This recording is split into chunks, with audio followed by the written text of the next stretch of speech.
जैसे हम सब जानते हैं कि पूरी दुनिया एक बड़े सीरियस मोमेंट से गुजर रही है और हर जगह रिस्ट्रिक्शंस इसलिए हैं कि इस पेंडेमिक के स्प्रेड को रोका जा सके। रमज़ान का महीना, पेशेंस का महीना अब ख़त्म होने को है और ईद के लगवी मानी खुशी के हैं, और मुझे लगता है कि सबसे बड़ी खुशी हमें यही होगी कि इसको हम कंटेन कर सकें, ये स्प्रेड ना हो। और उसके लिए ज़रूरी है कि किसी किस्म की कोई कॉन्ग्रीगेशन ना हो, गैदरिंग ना हो कि जिसकी वजह से कोई सस्पेक्ट केस कहीं पे हो, उसकी वजह से इन्फेक्शन स्प्रेड हो। श्रीनगर के तमाम जो सिटीज़न हैं उनको मैं इस मौके पे इस चीज़ की मुबारक देना चाहूँगा कि पिछले 2 महीने में बहुत बेहतरीन एक सिचुएशन एमर्ज होकर आई है जिसमें लार्जली कंटेन यहाँ पे रहा है। जो हमारे नंबर ऑफ़ केसेस हैं वो क्लियरली कैटेगराइज्ड हैं, नोन हैं, पर्टिकुलर कॉन्टैक्ट्स हैं। लोगों ने बहुत अच्छे तरीके के साथ रिस्पांस दिया है। कई जगह वायलेशंस भी होती हैं, लेकिन लार्जली मैक्सिमम पॉपुलेशन की तरफ से हमें बड़ी अच्छी कोऑपरेशन मिली है। और मुझे लगता है कि कुछ चंद दिनों की और हमें कोऑपरेशन चाहिए होगी, और ख़ास करके फेस्टिवल्स का ये वीक है, लोग इबादत में भी हैं, दुआ भी करते हैं जिसकी ज़रूरत है। और इसके साथ साथ ये ज़रूरी है कि हम किसी किस्म की गैदरिंग या कॉन्ग्रीगेशन अवॉइड करें। और मुझे लगता है कि जो ईद के खुशी के मानी हैं वो इसी में ट्रांसलेट होंगे कि हम सब मिलजुल के इस चैलेंज से अच्छे तरीके के साथ सक्सेसफुली एमर्ज हों। जैसे आपने देखा होगा कि जो लाइक जोन सेग्रीगेशन हुआ, red zone, green zone, orange zone, उसके चलते जम्मू में काफ़ी सारे मार्केट्स ओपन हुए।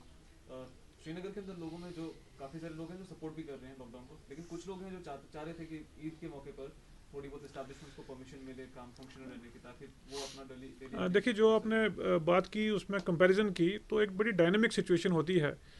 पर्टिकुलर डिस्ट्रिक्ट्स को रेड जोन डिक्लेयर किया गया था एक फ्यूचरिस्टिक अप्रोच लेके कि जहाँ पे बाहर से हमारे लोग आ रहे थे क्वारंटाइन में या जिनका ट्रैवल हो रहा था, वहाँ पे जब डिक्लेयर किया गया तब कोई भी पॉजिटिव केस नहीं था। तो आपने देखा कि कुछ ही दिनों में पॉजिटिव केस आए।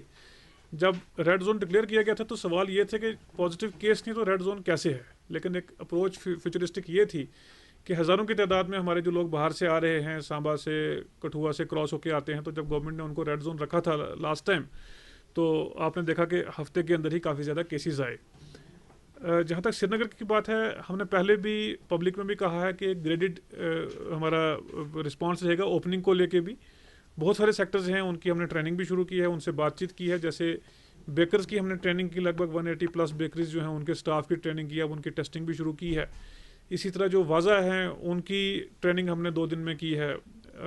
बाकी जो डिफरेंट सेक्टर्स हैं उनकी आस्ते आस्ते ट्रेनिंग चलेगी। तो मैंने पहले भी बड़े वाज़ेह तौर पे कहा है कि एकदम से शहर को खोलना कोई एक वाइज डिसीजन भी नहीं होगा, और दिक्कत भी इससे हमें काफ़ी हो सकती है। इसलिए जैसे लॉकडाउन ओपन करना है सेक्टर वाइज, तो उस पर कॉल लिया जाएगा। जैसे मैंने पहले भी कहा कि वेजिटेबल वेंडर्स हैं, मिल्क सप्लायर्स हैं, बेकर्स अब हो गए, बाकी जो सेक्टर्स हैं उनको स्लोली हम वर्क कर रहे हैं। But due course of time में अगर जैसे हमारे पास केसेस ज़्यादा नहीं आते हैं, लार्जली कंटेन रहता है, तो डेफिनेटली उसमें ईजमेंट की जाएगी।